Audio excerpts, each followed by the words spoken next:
ಒಳ್ಳೆ ಘಮ ಬರ್ತಾ ಇದೆ. ಎಳ್ಳು ಸಾಕು.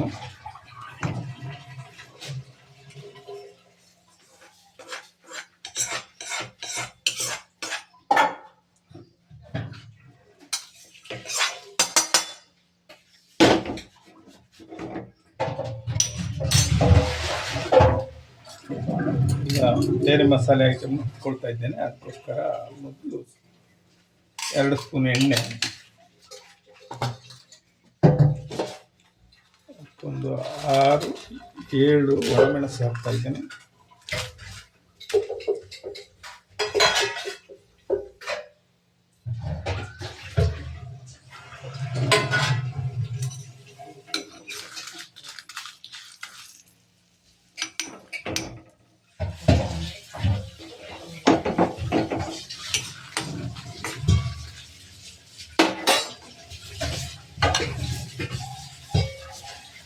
ಸ್ವಲ್ಪ ಮೆಂತೆಕಾಳು,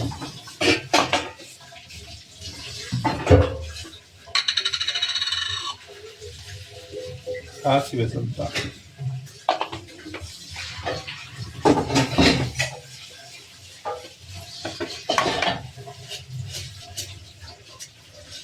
ಉದ್ದಿನಬೇಳೆ,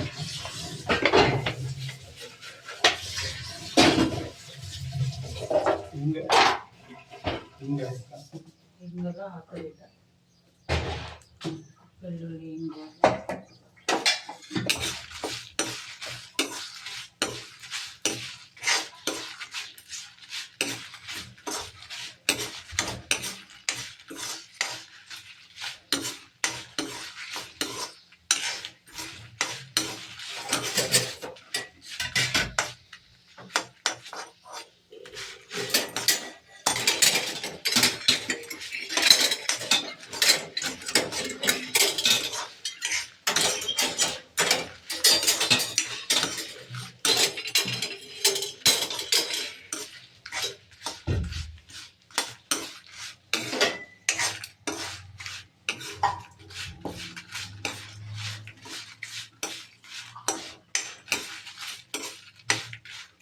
ಮಸಾಲೆ ಪದಾರ್ಥ ಒಳ್ಳೆ ಪರಿಮಳ ಬರ್ತಾ ಇದೆ. ಸಾಕು.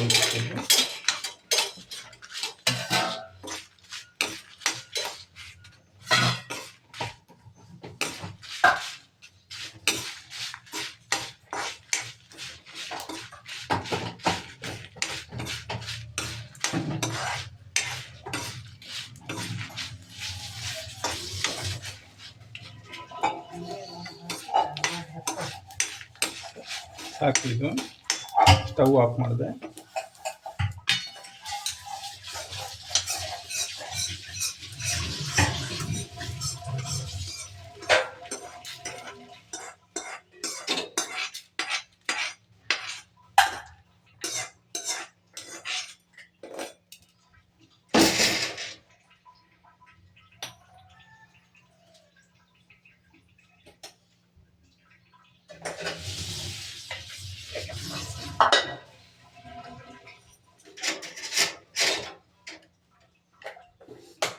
ಈಗ ಇದನ್ನು ಮಿಕ್ಸ್ ಮಾಡಿಕೊಳ್ಬೇಕು. ಮಿಕ್ಸಿ ಜಾರಿಗೆ ತೆಂಗಿನಕಾಯಿ,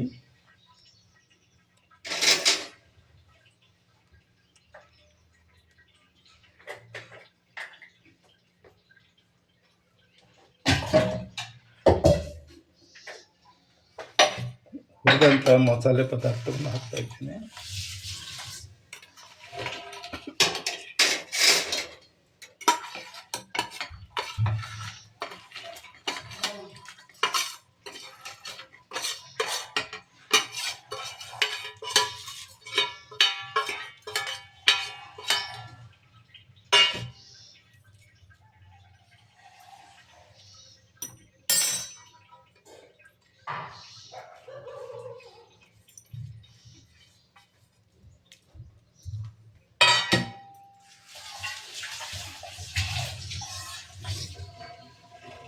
ನೋಡಿ ವೀಕ್ಷಕರೇ, ಇನ್ನೊಮ್ಮೆ ಹೇಳ್ತಾ ಇದ್ದೇನೆ,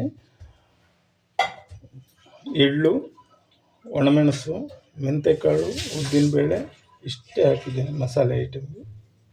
ಇದನ್ನೀಗ ಮಿಕ್ಸ್ ಮಾಡ್ಕೊಳ್ತಾ ಇದ್ದೇನೆ. ಬೇಯಿಸಿಟ್ಟಂತಹ ಹಾಗಲಕಾಯಿಯನ್ನು ಹಾಕ್ತಾ ಇದ್ದೇನೆ.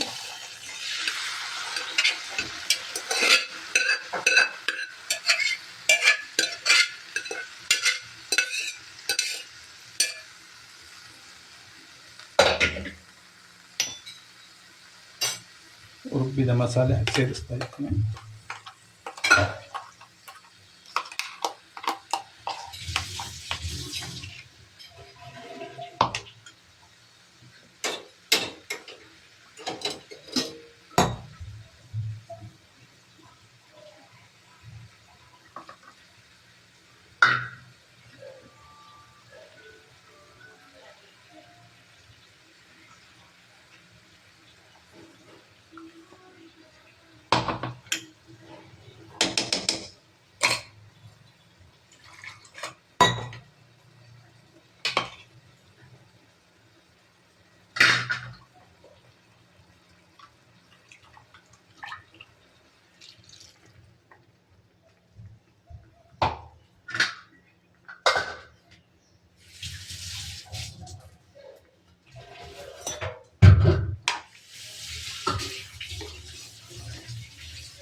ನೋಡಿ, ಮಂದ ಇರಬೇಕು, ನೀರಾಗಬಾರ್ದು ಜಾಸ್ತಿ. ಮಂದ ಇದ್ರೆ ಚೆನ್ನಾಗಿರುತ್ತೆ.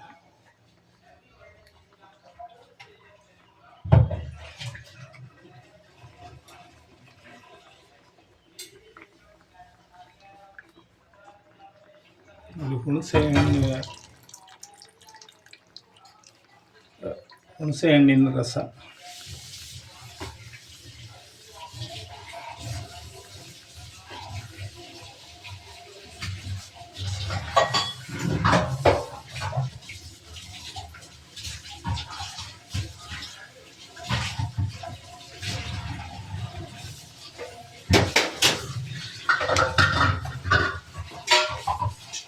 ಸರಿಯಾಗಿ ಕುದಿ ಬರಬೇಕಿದು.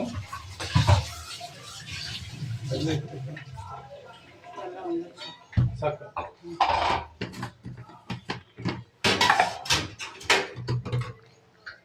ಬೆಲ್ಲ 100 ಗ್ರಾಮ್ ಅಷ್ಟು ಹಾಕ್ತಾ ಇದ್ದೀನಿ.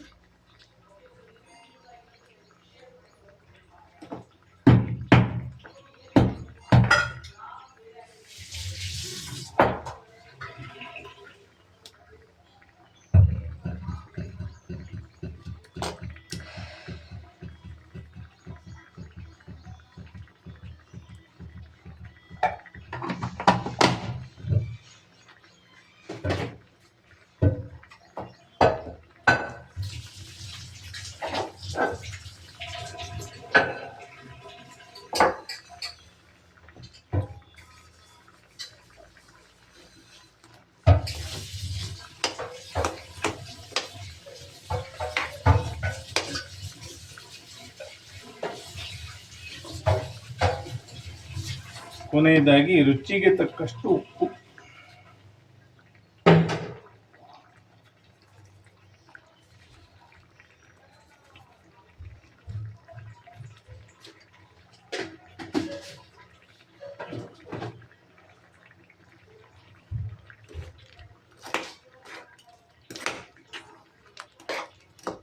ಇದು ಸರಿಯಾಗಿ ಒಂದು ಕುದಿ ಬರಬೇಕು ವೀಕ್ಷಕರೇ.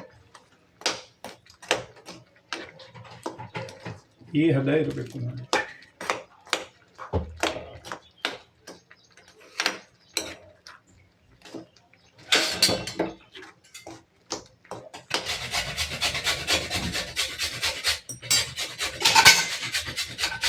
ಒಂದು 5 ನಿಮಿಷ ಚೆನ್ನಾಗಿ ಕುದಿ ನೋಡಿ ವೀಕ್ಷಕರೇ, ಚೆನ್ನಾಗಿ ಕುದಿ ಬರ್ತಾ ಇದೆ.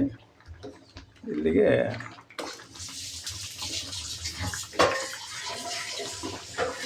ಸಾಕಿದೆ.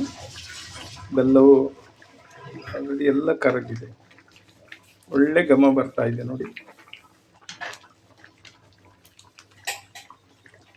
ಹಾಗಲಕಾಯಿ, ಮೆಣಸಿನಕಾಯಿ ಏನು ಕಹಿ ಬರಲ್ಲ.